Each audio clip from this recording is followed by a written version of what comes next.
I think a lot of us reach a point where we ask some version of this question. What does trusting Allah actually look like when life isn't going the way you expected? Maybe you've been making dua for something for a long time, maybe you're waiting for a door to open, or maybe you're facing a decision and just don't know what the right next step is. And people mean well when they say, just trust Allah. But sometimes you're left wondering, what does that actually look like? The reason I love the story of the Hijrah is because it answers that question.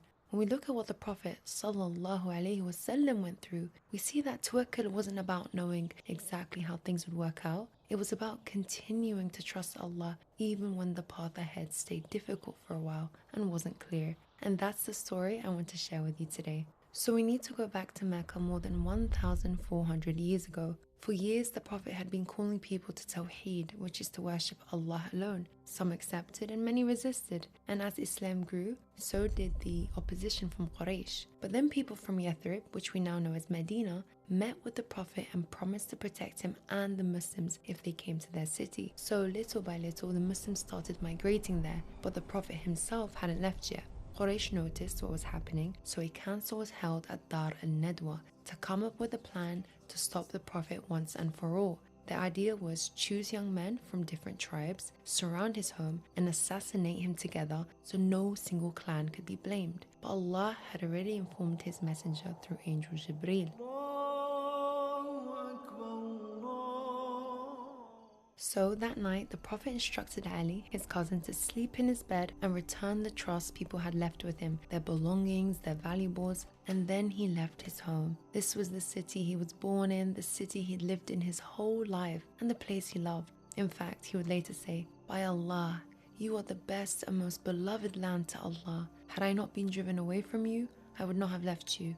But by Allah's permission, he left and went to Abu Bakr, who had been hoping to make this journey with him. And together they headed south, making their way to the cave of Thawr. Now inside the cave they stayed hidden for 3 nights. While Quraysh sent out search parties, they even put a reward for anyone who would catch them. At one point, trackers followed footprints right up to the mountain, and Abu Bakr would later say, if one of them just looked down at his feet, he would see us. That's how close he got to capturing them. And it was in that moment when nothing had eased. The Prophet said, "Do not grieve, indeed Allah is with us."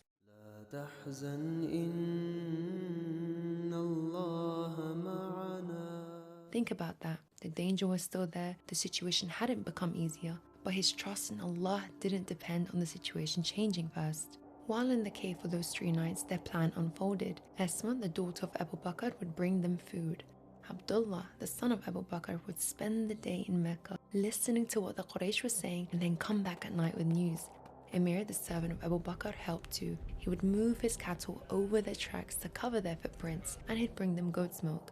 And after those 3 days, when they left the cave, a skilled guide, Abdullah ibn Urayqid, would lead them through the quieter routes. When you look at all that, you start to see something.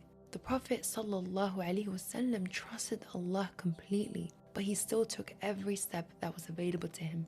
Eventually, the Prophet reached Quba, just outside Medina. They stayed there for a few days, and while they were there, Masjid Quba was built, which is the first mosque in Islam. Then they continued the journey and finally entered the city of Medina. So this whole journey from Mecca had taken around 2 weeks. That's 2 weeks of being hunted by people who wanted to kill him, and yet the Prophet made it.